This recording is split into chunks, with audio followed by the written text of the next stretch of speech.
Shalom, selamat pagi Bapak Ibu Saudara yang dikasihi oleh Yesus Kristus. Kembali di pagi hari ini dengan penuh sukacita di dalam Tuhan, saya menyapa Bapak Ibu Saudara semua melalui program Motivasi Pagi. Kebenaran firman Tuhan yang hendak kita baca, kita renungkan bersama di pagi hari ini terambil di dalam kitab Amsal pasal 25 ayat yang ke-28 yang berbunyi demikian. Orang yang tak dapat mengendalikan diri adalah seperti kota yang roboh temboknya. Dalam Alkitab bahasa Indonesia sehari-hari disebutkan demikian. Orang yang tidak dapat menguasai dirinya seperti kota yang telah runtuh pertahanannya. Amin. Bapak Ibu Saudara yang dikasihi oleh Yesus Kristus, pengendalian diri itu amat penting. Ia menentukan jatuh bangunnya seseorang, seperti tembok kota menentukan jatuh bangunnya sebuah kota. Jika tembok kota berdiri kokoh, kota aman terlindung. Warganya bisa membangun kehidupan. Selama kita bisa mengendalikan diri, hal-hal buruk terhindari. Kita punya peluang membangun kehidupan pribadi maupun kehidupan bersama. Tetapi jika kita tidak bisa mengendalikan diri, hal-hal buruk terjadi di dalam kehidupan pribadi maupun bersama, terganggu ataupun hancur. Orang yang tak dapat mengendalikan diri adalah seperti kota yang roboh temboknya atau sudah runtuh pertahanannya. Itu Amsal menuliskannya. Bapak Ibu Saudara yang dikasihi Tuhan, poin penting apa yang bisa kita peroleh melalui bagian firman Tuhan di pagi hari ini yang akan menjadi pelajaran, yang akan menjadi panduan kita untuk menjalani kehidupan kita sepanjang hari ini. Pesan Tuhan yang pertama di pagi hari ini adalah pengendalian diri itu sangat penting. Kota yang roboh temboknya adalah kota yang mudah ditaklukkan musuh.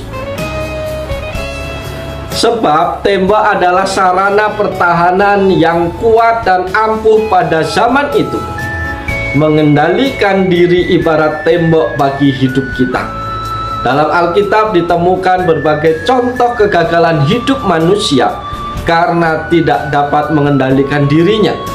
Seperti Simpson yang tak dapat menahan hawa nafsunya terhadap wanita, tidak dapat menjadi alat sepenuhnya bagi Tuhan. Ini juga terjadi atas Daud yang tidak dapat menahan nafsunya sehingga mengambil Bathsheba istri Uria.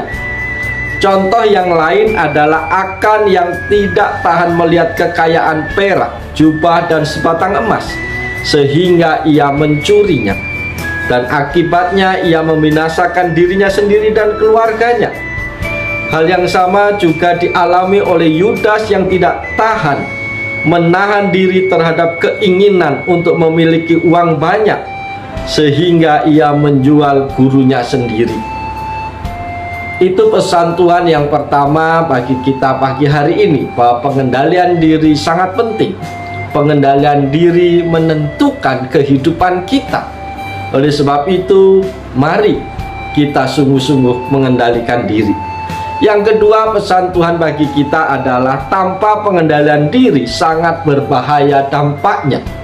Saudara-saudara di dalam Yesus Kristus, masih banyak contoh lain di Alkitab yang menunjukkan bahwa ketidakmampuan mengontrol diri atau menahan nafsu sangat berbahaya. Pada zaman kita saat ini, kenyataan tersebut banyak kita saksikan dengan banyaknya berita-berita yang menyedihkan tentang jatuhnya anak-anak Tuhan atau hamba-hamba Tuhan karena tidak bisa menguasai diri. Namun entah mengapa pengendalian diri sering dimaknai sebatas tindakan, menjauhkan diri dari hal-hal negatif, dari bersikap tak benar, dari perilaku yang tak bertanggung jawab, menjaga diri agar tidak mudah marah, tidak bersifat gegabah atau ceroboh, tidak bertindak impulsif dan sebagainya. Sebatas itukah pengendalian diri yang dimaksud? Saudara-saudara di dalam Tuhan, mengendalikan diri atau menguasai diri berarti menahan diri untuk tidak melakukan sesuatu keinginan.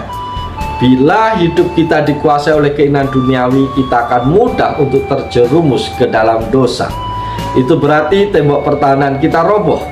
Rasul Yohanes menjelaskan bahwa keinginan duniawi yang tidak berasal dari Allah itu sendiri dari keinginan daging atau hawa nafsu, keinginan mata, dan keangkuhan hidup, dan bahwa dunia sedang lenyap dengan segala keinginannya. Kita bertanggung jawab untuk menguasai diri dengan pertolongan Tuhan. Kitab Amsal menjelaskan bahwa orang yang bisa menguasai diri adalah orang yang perkasa, sedangkan orang yang tidak dapat menguasai diri gampang jatuh oleh godaan dosa. Itu pesan Tuhan yang kedua bagi kita. Pesan Tuhan yang ketiga bagi kita, kita perlu kekuatan Tuhan untuk dapat menguasai diri. Saudara-saudara di dalam Yesus Kristus, kita memerlukan kekuatan Allah untuk dapat menguasai diri dalam segala hal. Kita bersyukur karena Roh Allah, Roh Kudus berkenan untuk berdiam di dalam diri setiap orang percaya, serta memunculkan buah penguasaan diri. Penguasaan diri akan memungkinkan kita untuk bisa terus bertumbuh, menjadi semakin dewasa di dalam Tuhan Yesus, sehingga kita dapat menampilkan karakter seperti Kristus dalam kehidupan kita, dan tembok pertahanan kita akan kokoh. Saudara-saudara, adalah penting sekali bagi setiap orang percaya untuk dapat mengendalikan diri atau penguasaan diri dalam segala hal. Penguasaan diri adalah bagian dari buah roh. Orang yang memiliki penguasaan diri akan mampu menjaga dirinya terhadap segala pengaruh dan menjauhkan diri dari segala jenis kejahatan. Karena itu penulis Amsal sangat mengapresiasi tinggi orang yang memiliki penguasaan diri yang baik. Orang yang sabar melebihi seorang pahlawan. Orang yang menguasai dirinya melebihi orang yang merebut kota. Amsal 16 ayat 32. Daud adalah salah satu contoh orang yang memiliki penguasaan diri dalam hidupnya, sekalipun punya kesempatan besar untuk membalas dendam terhadap Saul saat berada di dalam gua. Tapi ia dapat menguasai diri sehingga ia mengurungkan niatnya untuk menghabisi Saul. Alkitab mencatat, berdebar-debarlah hati Daud karena ia telah memotong punca Saul. Lalu berkatalah ia kepada orang-orangnya, dijauhkanlah Tuhanlah kiranya daripadaku untuk melakukan hal yang demikian kepada Tuanku, kepada orang yang diurapi Tuhan, yakni menjamah dia, sebab dialah orang yang diurapin Tuhan. 1 Samuel 24 ayat 6 dan 7. Itu pesan Tuhan yang ketiga bagi kita. Pesan Tuhan yang keempat bagi kita, saudara-saudaraku, kita harus mengendalikan diri dalam setiap kondisi. Dalam situasi aman dan nyaman, mungkin orang dapat mengendalikan dirinya dengan baik. Tetapi ketika situasi sedang tidak baik dan tidak seperti yang diharapkan, orang-orang yang awalnya dikenal begitu sabar, kalem, atau lemah lembut, secara drastis bisa berubah menjadi orang yang sangat emosional. Amarahnya meledak-ledak. Oleh sebab itu Tuhan memperingatkan murid-muridnya saat berdoa di Taman Getsemani, berjaga-jagalah dan berdoalah supaya kamu jangan jatuh ke dalam pencobaan. Roh memang penurut, tetapi daging lemah. Saudara yang dikasihi Yesus Kristus, seringkali kita menjadi begitu emosional, marah tak terkendali, bukan karena masalah yang kita hadapi terlalu besar, namun karena kita tidak dapat mengendalikan diri sendiri. Cara yang tepat untuk bisa mengendalikan diri adalah menyediakan lebih banyak waktu untuk berdoa dan bersekutu dengan Tuhan.